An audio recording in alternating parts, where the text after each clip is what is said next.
নমস্কার, আপনাদের সকলকে স্বাগত জানাই heart disease with doctor Mahua YouTube চ্যানেলে। আমি doctor Mahua Roy, consultant paediatric cardiologist from আর.এন. Tagore hospital, Kolkata, Mukundapur. আমি আমার এই ইউটিউব চ্যানেলে কনজেনিটাল হার্ট ডিজিজ বা হার্টের জন্মগত অসুখ নিয়ে আলোচনা করি। কেন আমি এই আলোচনা করি? কারণ কনজেনিটাল হার্ট ডিজিজ বা হার্টের জন্মগত অসুখ কিন্তু কোনো রেয়ার ডিজিজ নয়, এটি যথেষ্ট কমন ডিজিজ। প্রত্যেক 1000টি বাচ্চার মধ্যে 7 থেকে 10টি বাচ্চা কিন্তু কনজেনিটাল হার্ট ডিজিজ বা হার্টের জন্মগত অসুখ নিয়ে জন্মগ্রহণ করে। এবং এই ধরনের বাচ্চাকে সঠিক সময়ে যদি ডায়াগনোসিস করা সম্ভব হয় এবং সঠিক পরিকাঠামোযুক্ত হসপিটালে যদি আনা যায়, হেলথ কেয়ার সিস্টেমে যদি আনা যায় এবং সঠিক সময় চিকিৎসা দেওয়া সম্ভব হয়, তাহলে কিন্তু এদের মধ্যে বেশিরভাগ বাচ্চাই কিন্তু সুস্থ স্বাভাবিক জীবনযাপন করতে সক্ষম হয়। অন্যদিকে যদি ডায়াগনোসিস না করা যায়, তাহলে অনেক সময় আমরা এই ধরনের বাচ্চাকে অকালে হারিয়ে ফেলি। এবার কথা হচ্ছে যে কনজেনিটাল হার্ট ডিজিজ এত কমন হওয়া সত্ত্বেও সাধারণ মানুষের মধ্যে, বিশেষ করে অভিভাবকদের মধ্যে এই সম্বন্ধে কিন্তু সচেতনতার যথেষ্ট অভাব রয়েছে। অ্যাওয়ারনেসের অভাব থাকার জন্য এ ধরনের বাচ্চাকে সঠিক সময় চিকিৎসা সিস্টেমের মধ্যে আনা হয় না। তার ফলে বাচ্চাগুলোকে অনেক সময় বাঁচানোই সম্ভব হয় না। আমি আমার এই ভিডিওতে আমার একটি পার্সোনাল এক্সপেরিয়েন্স আপনাদের সঙ্গে শেয়ার করব, যাতে এই অ্যাওয়ারনেসটি ঠিক কোথায় দাঁড়িয়ে আছে বোঝা সম্ভব হয়। আমি আমার যারা বন্ধুরা রয়েছেন, আমার ব্যাচমেটরা যারা রয়েছেন, তারা হচ্ছে, যেহেতু আমি অনেক আগে এমবিবিএস পাস করেছি, 2000-এর পাস আউট, সেজন্য প্রায় 24 ইয়ার্স আগে আমি এমবিবিএস পাস করেছি। তারপরে এমডি করেছি 2006 সালে। আমি তো অনেকটা সিনিয়র। আমার বন্ধু যারা আছেন, যারা আমার ব্যাচমেট আছেন, তারা বেশিরভাগ ক্ষেত্রেই যদি তারা গভর্নমেন্ট সেক্টরে থেকে থাকেন, তারা হয়তো এখন প্রফেসর, কেউ কেউ হেড অফ দ্য ডিপার্টমেন্ট এবং প্রফেসর।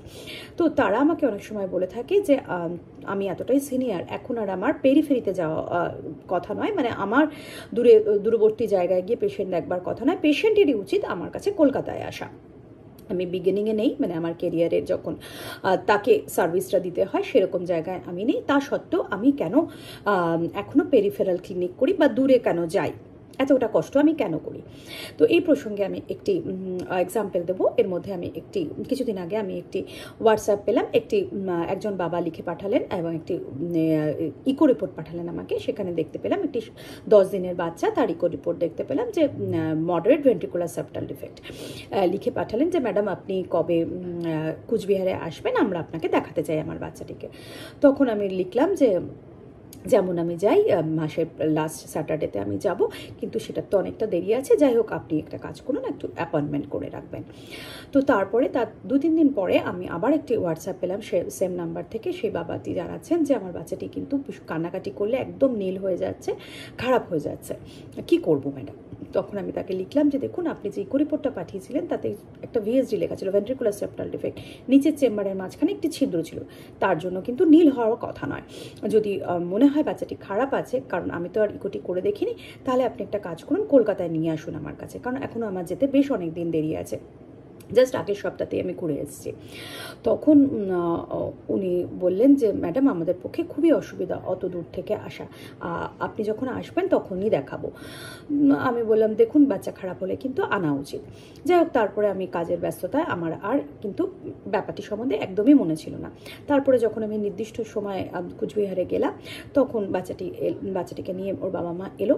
আমি দেখলাম বাচ্চাটি খুবই খারাপ আছে, মানে বেশ হাঁপাচ্ছে, নীল হয়ে আছে। হ্যাঁ, তখন আমি ইকো করলাম। ইকো করে দেখলাম যে না, এটা ভেন্ট্রিকুলার সেপ্টাল ডিফেক্ট নয়, হার্টের নিচের চেম্বারের মাঝখানে অনলি একটি ছিদ্র, এই ঘটনা নয়। তার সঙ্গে টিজিএ আছে, ট্রান্সপোজিশন অফ গেরোট আর্টারি আছে, মানে হচ্ছে ডান দিকের লাঙের শিরা বাম দিক থেকে উঠছে এবং বাম দিকের সারা শরীরে যাওয়ার যে ধমনী, মহাধমনী, সেটা ডান দিক থেকে উঠছে, সেটা উল্টে আছে। তার ফলে এটি একটি জটিল সমস্যা। শুধু ভিএসডি বা ventricular septal defect moderate size আস্তে আস্তে ঠিক হয়ে যাবে সেরকম ঘটনা নয়। যাই হোক, আমি তাদেরকে গুরুত্ব বোঝালাম যে এই বাচ্চা যত শীঘ্রই সম্ভব, আর ভেন্ট্রিকুলার সেপ্টাল ডিফেক্টটা আস্তে আস্তে ছোট হয়ে আসছে, তার ফলে তার নীল রক্ত সারা শরীরে বইছে, খুবই জটিল সমস্যা, তাড়াতাড়ি অপারেশন করা উচিত। যত শীঘ্র সম্ভব আপনি কলকাতা আসুন এবং অপারেশন করে বাচ্চাটিকে ঠিক করার ব্যবস্থা করুন। এবার আমি যদি ওইখানে না যেতাম, আমি যদি ভাবতাম যে আমি তো অনেকটা সিনিয়র, কেন পেশেন্টরা খুঁজে খুঁজে আমার কাছে আসবে না, কারণ এই ধরনের ডিজিজ সম্বন্ধে কারো কোনো ধারণাই নেই। ইকো করবার পরিকাঠামো নেই, যারা ইকোর জন্য আলাদা ট্রেনিং দরকার, কনজেনিটাল হার্ট ডিজিজের ইকো কিন্তু সবাই পারে না, বুঝতেই পারে না যে কি নিয়ে ডিল করছি।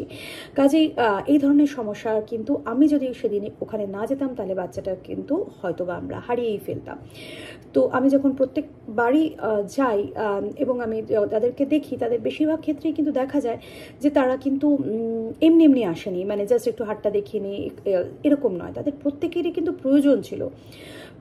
বেশিরভাগের হাতেই একটা কোনো রিপোর্ট আছে, হয়তো কোনো জায়গায় ভালো ইকো রিপোর্টও আছে, আবার কোনো জায়গায় এমন রিপোর্টও আছে যার সঙ্গে হয়তো কোনো মিলই নেই ডিজিজটার, কিন্তু তবুও তো ইকো রিপোর্টটা করা হয়েছে, একটা স্ক্রিনিং করা হয়েছে, সামথিং রং ভাবা হয়েছে, তার ফলে কিন্তু আমি যাচ্ছি শুনে তারা কিন্তু ওখান পর্যন্ত এসছে, সেটা হয়তো তাদের বাড়ির কাছে, কিন্তু তাকে যদি প্রথম ইকোটা করাবার জন্য বা তাকে যদি ওইটুকু বোঝাবার জন্য, পরামর্শের জন্য যদি তাকে প্রথমেই কলকাতা আসতে হতো, তাহলে হয়তো তারা অনেকে এসেই পৌঁছাতো না। যাই হোক, আপনাদের যদি হার্ট ডিজিজ সম্বন্ধে কিছু জানবার থাকে, বিশেষ করে কনজেনিটাল হার্ট ডিজিজ নিয়ে, অবশ্যই আমাকে লিখে পাঠান, আমি চেষ্টা করব যতটা সম্ভব তার প্রশ্নের উত্তর দেওয়ার। ধন্যবাদ।